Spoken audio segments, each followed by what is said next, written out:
This is the Bottom Bins Podcast. Oh, yeah!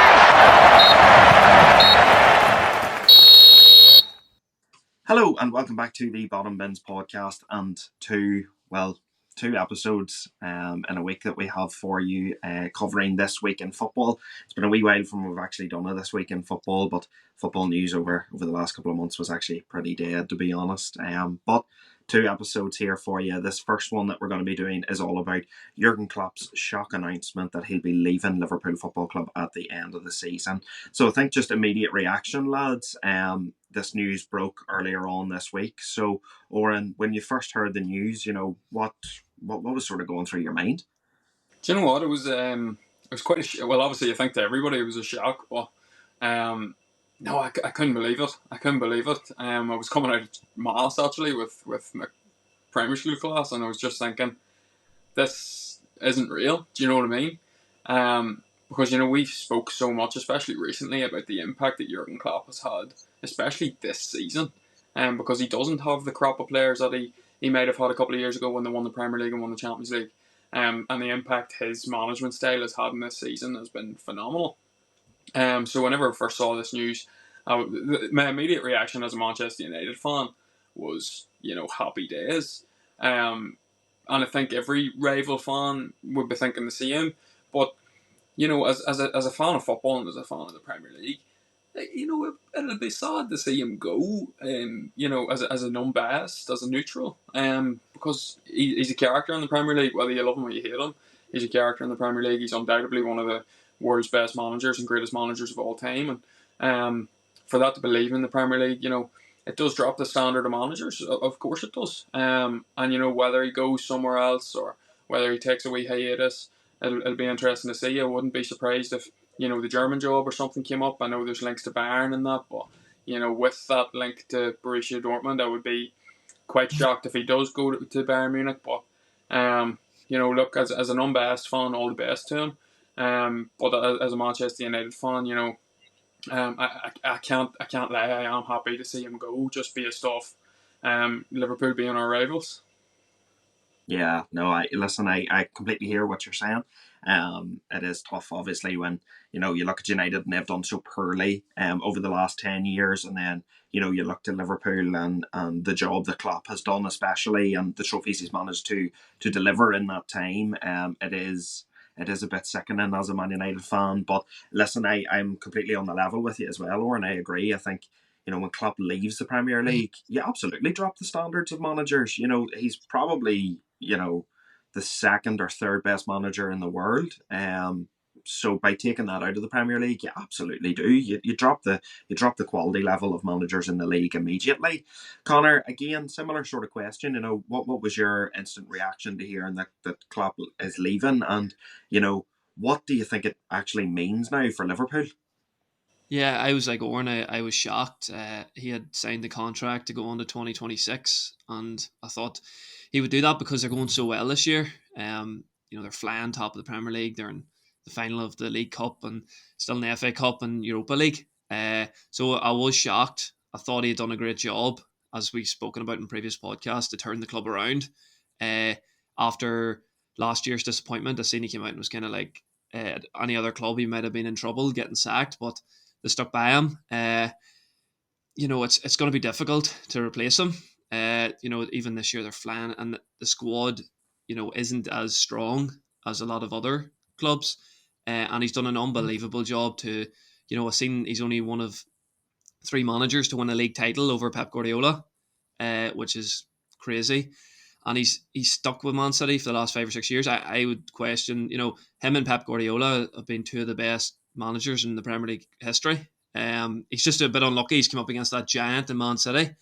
And from where the club was at, I've seen that they came 8th the previous year he came in under Brendan Rodgers, and then they were 10th when he came in. And I think he got them 7th, and then he's just built his way up. As you said, he's won a load of trophies. It is going to be very difficult to replace him. I don't know who's going to do the job. It's one of them ones. He's been there 8.5 years and he's transformed the club, and whoever comes in now is going to find it hard. I just think he's just ran out of energy, because being the Liverpool manager, I've seen a lot of people say, is just it's just not getting results on the pitch. There's a lot of different things. You know, it's a massive club, and their fan base is crazy. So whoever goes and takes that job, it's a big tough job, especially following, you know, arguably one of the best managers in the world and in Premier League history. Yeah, 100%. 100%. It was quite funny. I actually our mate of ours, Husty, I met him last night, and we went for coffee, and me and him were chatting about it, and he's a massive Liverpool fan, and he actually said the same thing. He said you can actually see it in him almost when he did the interview, and from he has done subsequent interviews since. Like Husty just said to me, he looks tired. And I think you can actually see that on his face. I think Jurgen Klopp does look tired at the minute. And, he's been in so many intense title battles with Man City. And on a few occasions, he has, just narrowly missed out on the title. And he has come second. And, that's what Husty said to me. He was like, if Man City weren't a team, and if Man City weren't the team that they are, you would be looking at Jurgen Klopp's resume with maybe 3 or 4 Premier League titles, and that would probably set him apart from a few other managers in the Premier League. Now, look, Owen, as it stands to date, the one Champions League, the one Premier League, is it enough in your eyes to go down as like a Premier League great manager? I think you have to look beyond his trophies, because, and this is in the most unbiased way I'm saying this, this is a manager who's got plus 90 points like 6 times and hasn't won the league. 91 plus points 6 times, and Alex Ferguson didn't get that once, and he got 13 league titles. So it's just, I think you have to look beyond his trophies at this stage. And as Conor Dorman mentioned there, pushing Pep Guardiola to the limit is one of the hardest feats in football. Proven to be one of the hardest feats in football. So I think you have, looking at his silverware alone would be unfair to judge him on that. I think, being a Liverpool manager comes with a lot of pressure, as does every big job. We've seen Xavi come out there in the last couple of days, saying that the pressure of Barcelona job has really got to him, the mental struggles he's faced because of it. So yeah, he's done an absolutely fantastic job for Liverpool, and it has to be credited. Yeah, agreed, or agreed. I think, rival fans, from what I've seen on Twitter, people are quick to jump to that statistic. He's only won the one Premier League title, he's only won the one Champions League. But, I completely agree with you. I think when you look at the track record, to accrue that many points over the course of like 5 to 6 seasons is absolutely ridiculous. Like you are literally, you've turned a club that was, and if we're being honest, before he came in, they were mediocre. And you've turned around the culture in that club. You've really laid down the foundation now for what is a successful Liverpool team as such. And that's where I think it's going to be difficult for whoever comes in next. Because I feel like Liverpool might need to hit like the system reset button now, where, let's not get a manager that was similar to Klopp style. Like, let's go and get a manager that has his own distinct brand of football and just start again, basically. Connor, I'm seeing a lot on Liverpool Twitter at the minute. People obviously gutted that Klopp's leaving, but the favourite target at the minute is either Xabi Alonso or Ruben Amorim.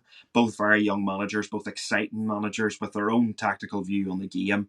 If you're looking at those two as the front runners at the minute, who do you think is probably more likely to get the job? Well, obviously, Alonso, a lot of people are speaking about him from Leverkusen. Obviously, unbeaten all season, a top manager, but it could be a very tough job to come into that young. He'll obviously get the backing of the fans. I've seen, their De Zerbi's another choice. You have Thomas Frank.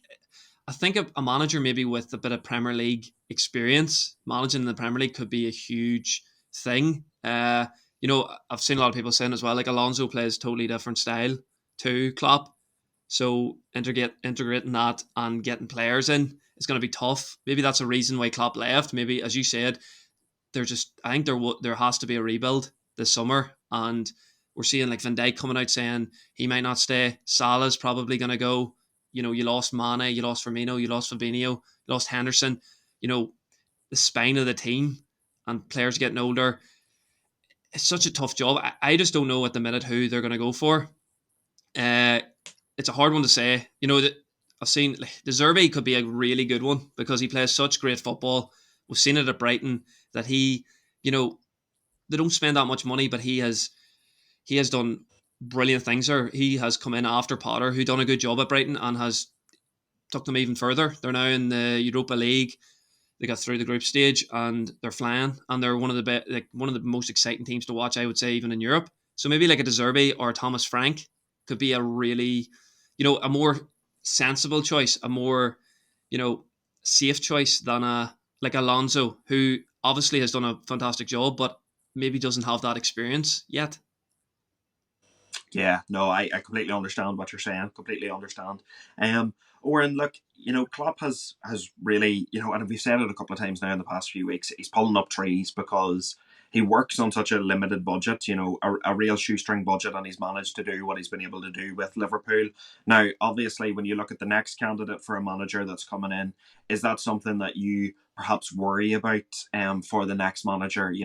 I know we're talking about Liverpool maybe hitting the system reset here, going through another rebuild, but obviously that is going to take a bit longer because they don't operate on the same financial level as the likes of a Man United, a Man City, an Arsenal, a Chelsea. They don't tend to splash the cash as much as those clubs. So, do you think that's maybe the biggest problem that's facing the next manager, or is it actually just because Klopp was the manager?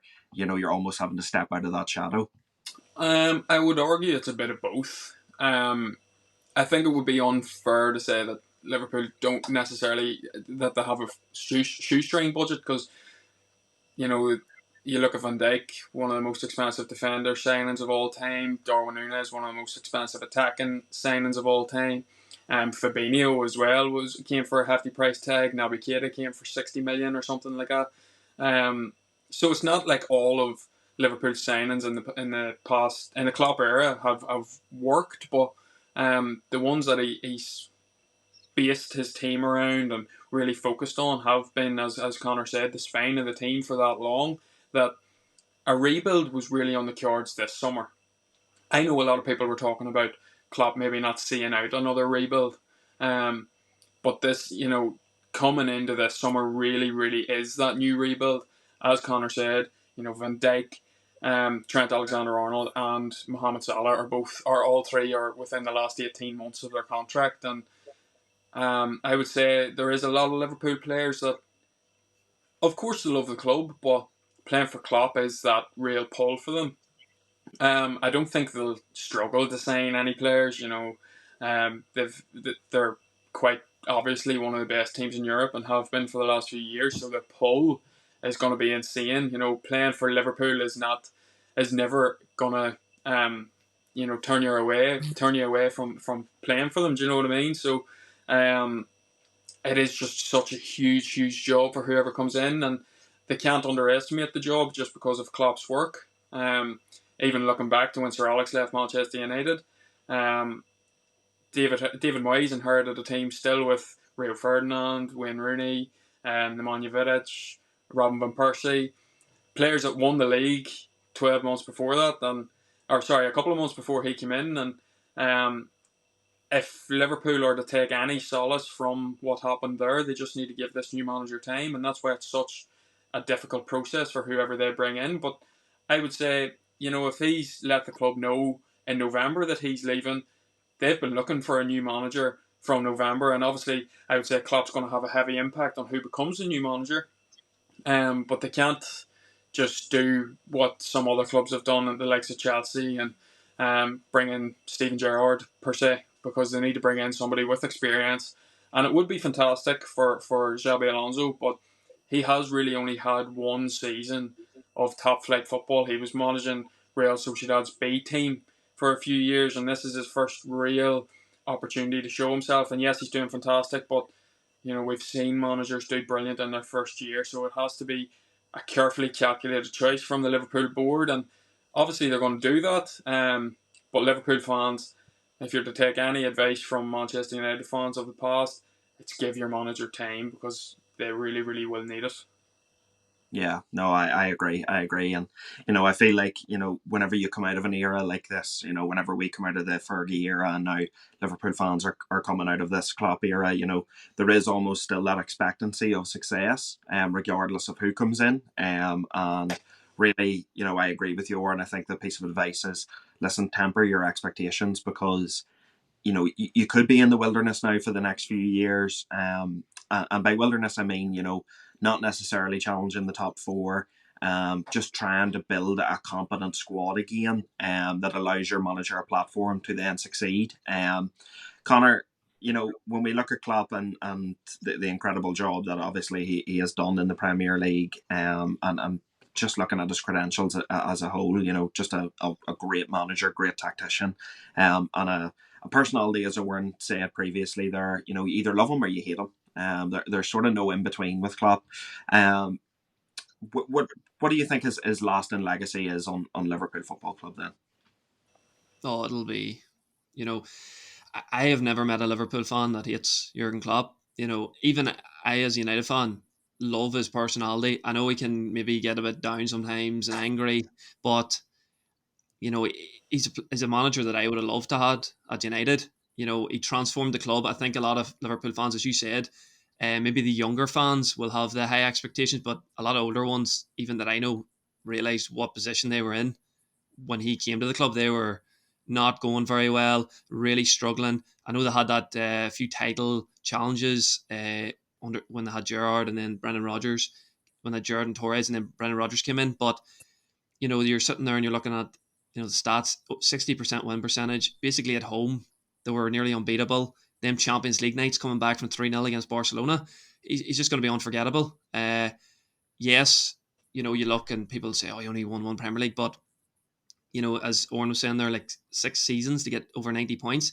One of the most consistent teams in the world, as as Pep said. He says he'll have a lot less sleepless nights now he knows he's gone, because he gave him nightmares. He made Man City better. He made Pep Guardiola a better manager because he challenged him, and I think it'd be hard to question him as top 5 Premier League manager ever. I know he only won one Premier League, but the stats show it, and nearly 500 games, and he's averaging 2.07 points per game. That is mental. And the season I think he had a 44 match unbeaten run in the Premier League from like January 2019 to February 2020. Like, them kind of stats will never be forgotten. And he's won every trophy that he's went into possible. He won the League Cup, the FA Cup, Super Cup, World Cup, Club World Cup.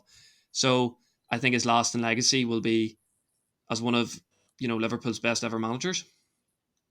Yeah, absolutely. And I'm sure Liverpool fans would like him to sign off his Liverpool career with maybe a trophy or two this season. Obviously, as Connor's already said, League Cup final, they're still in the FA Cup.